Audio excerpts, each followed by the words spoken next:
ঐক্যবদ্ধভাবে জুলাই গণ অভ্যুত্থানের সনদ ঘোষণা করা না গেলে এর উদ্দেশ্য ব্যাহত হবে বলে মন্তব্য করেছেন অন্তর্বর্তী সরকারের প্রধান উপদেষ্টা ডক্টর মোহাম্মদ ইউনূস। তিনি বলেন, একতাতেই জুলাই বিপ্লবের সরকারের জন্ম, একতাতেই শক্তি। রাজধানীর বেইলি রোডে ফরেন সার্ভিস একাডেমিতে জুলাই সনদ ঘোষণার বিষয়ে সর্বদলীয় ঐক্যের সভায় সূচনা বক্তব্যে এসব কথা বলেন প্রধান উপদেষ্টা।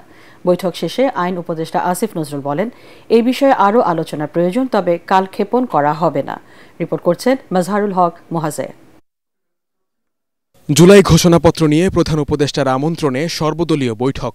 তাই রাজধানীর ফরেন সার্ভিস একাডেমিতে একে একে যোগ দেন দেশের অন্যতম বৃহৎ দল বিএনপি, জামাত সহ বিভিন্ন রাজনৈতিক দলের নেতারা। অংশ নেন ঘোষণাপত্রের প্রধান দাবিদার বৈষম্য বিরোধী ছাত্র আন্দোলন ও জাতীয় নাগরিক কমিটির প্রতিনিধি দল।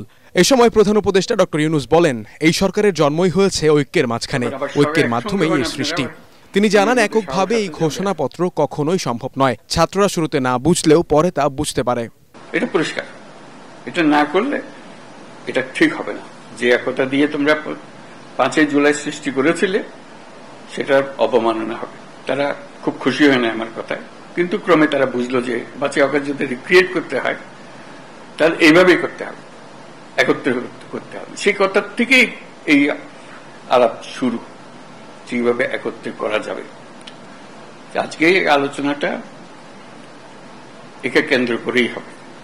যেখানে আমরা ঐক্যবদ্ধভাবে এটা করতে পারবো না, তাহলে এটার উদ্দেশ্য ব্যাহত হলে এটার দরকারও নেই। আসলে দরকারটা হলো ওইটুকু স্মরণ করিয়ে দেবে যে আমি বললাম, আপনাদের দেখলে আমার মনে সাহস আসে, সবার মনে সাহস আসবে। সবাই যদি আমরা একত্রে যাই, সারা দেশ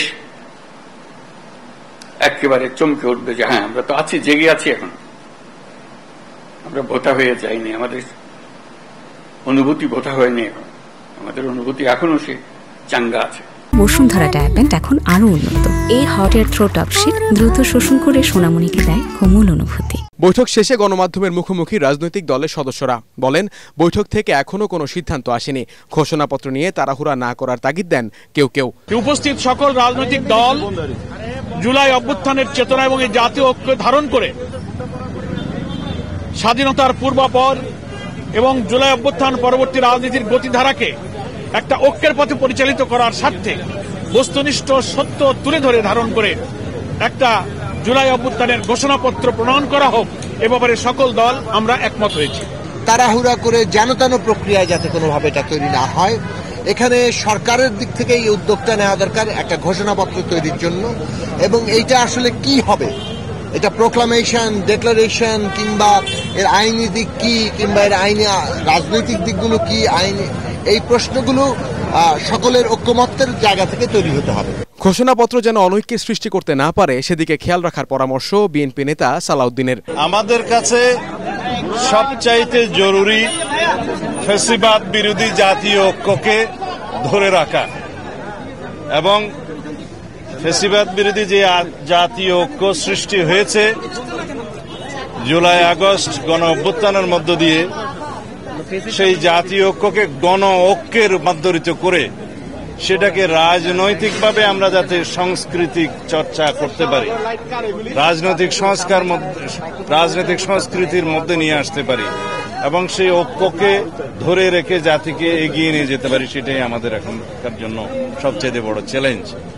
আমাদের সেই প্রচেষ্টার কারণে আমরা এই সকল রাজনৈতিক দল যারা ফ্যাসিবাদ বিরোধী আন্দোলন সংগ্রামে জড়িত ছিল এবং আমাদের সাথে ছিল, তাদের সবাইকে নিয়ে একটি অন্তর্ভুক্তিমূলক রাজনৈতিক যে কোনো বক্তব্য আমরা দিতে চাই। এখন যে কোনো রকমের অনৈক্যের বীজ যাতে আমাদের ভিতরে বপন না করতে পারে কোন ফ্যাসিবাদী শক্তি এবং ফ্যাসিবাদের দূষররা, সেদিকে আমাদের লক্ষ্য রাখতে হবে। তবে শুরু থেকে জুলাই ঘোষণাপত্র নিয়ে নির্দিষ্ট দিনক্ষণ দেওয়ার দাবি জানিয়ে আসছিল বৈষম্য বিরোধী ছাত্র আন্দোলন। এর আগে সরকারকে 15 দিনের আলটিমেটামও দেয় দলটি। মাজহারুল হক মুহাজির, এটিএন বাংলা, ঢাকা।